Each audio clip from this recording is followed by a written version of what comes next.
Inert pair effect is observed in p block elements. Among p block elements, mainly in boron, carbon, and nitrogen families.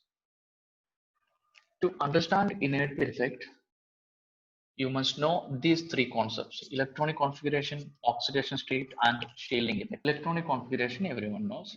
Oxidation state, oxidation state is the number of electrons lost or gained by an atom in a compound. Now, shielding effect explains the ability of an inner orbital to act as a shield for outermost electrons. So among s, p, d, f orbitals, the electrons present in the f orbitals offers least shielding effect, and then d and then s. So s orbitals offers maximum shielding effect, and d orbitals or d electrons offers least shielding effect. Now we move to the p block elements, boron and carbon families, to explain the inert pair effect. Consider boron family. Boron family is the third group. In the new periodic table, it is given 13th group, but here we consider the old one. So, which all are the elements present in boron family? Boron, aluminium, gallium, indium, and thallium. And what is the stable oxidation state of boron? We know that it is +3, and it's equal to the group number, right? So boron shows +3 oxidation state, and aluminium also +3. And when it comes to gallium, it shows 2 oxidation state, +3 and +1, but +3 is stable. And in indium also same like gallium, shows both +3 +1, but +3 is more stable. And in thallium, among +3 and +1, +1 is more stable. Okay, so it was +3 in all other elements, but +1 is more stable in the case of thallium. Consider one more group, carbon family. Carbon family, fourth group, elements are carbon, silicon, germanium, tin, lead. So in this case, group number is 4. So the oxidation state of carbon is +4. Silicon also stable oxidation state is +4, but germanium shows +4 and +2. Here tin also +4, +2, and lead +4, +2. Here in the case of germanium and tin, +4 is stable, but for lead it is +2. +2 is more stable. You can see that here it was +3, and down the group it is only +1. And in the case of carbon family, it is +4 is the stable oxidation state. Down the group it is +2. So there's a decrease in the oxidation state by 2 units. And this one is applicable to nitrogen family also. Okay, so here we consider only boron and carbon family for the explanation. So this effect or this decrease in the stable oxidation state is found in the last element, and it starts with germanium or in gallium in this group, but a complete effect is observed in the last element. Now, how is it, or how will we explain this one? For that, we will consider the electronic configuration. So boron electronic configuration, you know that it is 1s2, 2s2, 2p1. There are 3 electrons in the outermost shell, so +3 oxidation state.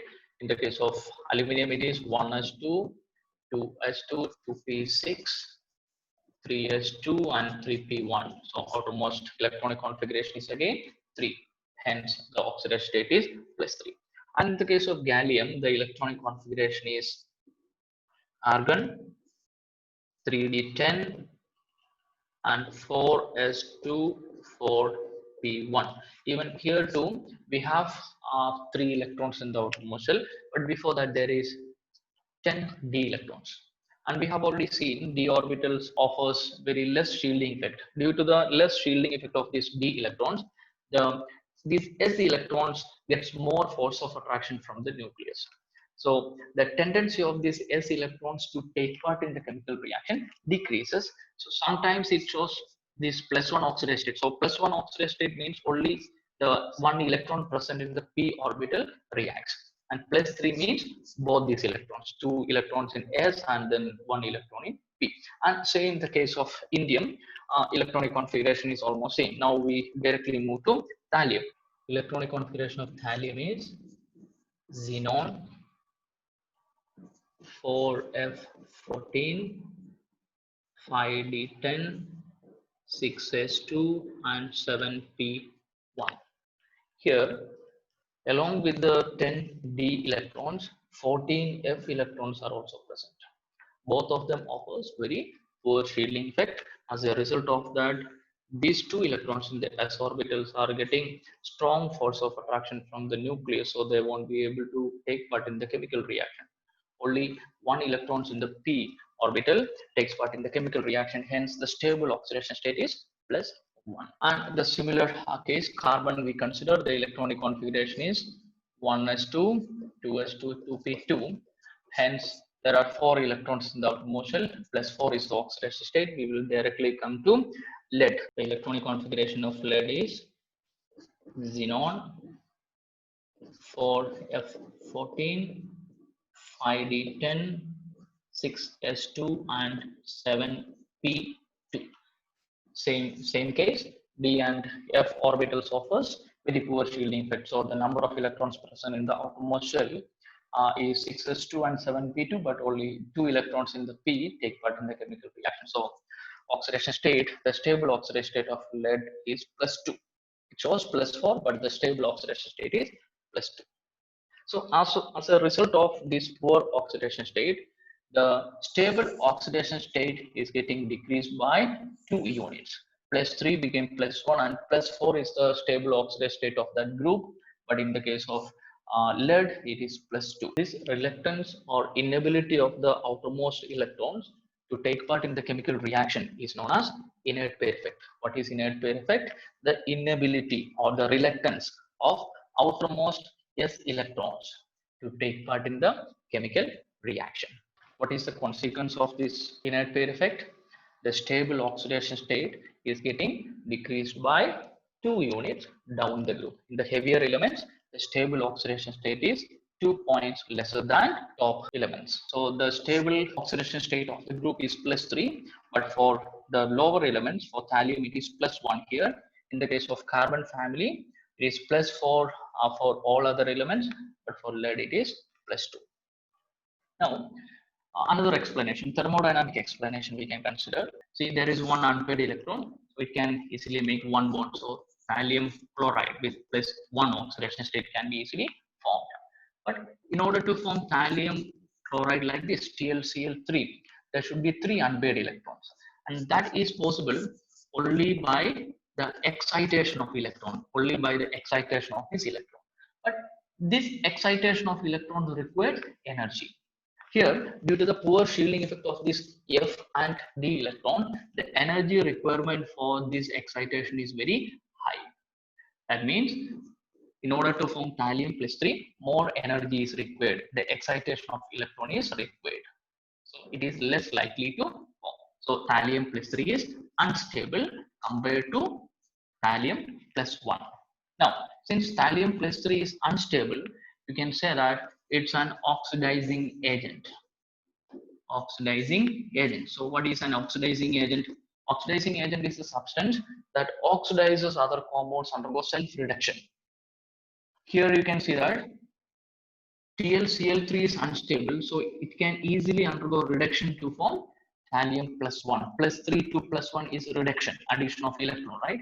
So thallium +3 can easily undergo reduction to form thallium +1. So thallium +3 is a good oxidizing agent. I hope you understood the concept well. So in inert pair effect, the outermost s electrons do not take part in the chemical reaction. Hence, the stable oxidation state of the lower element is getting decreased by 2 units. Okay, so you can easily understand in this way. In the third group, the group oxidation state is +3, and due to inert pair effect, for the last element, the oxidation state will be 3 minus 2 is equal to 1.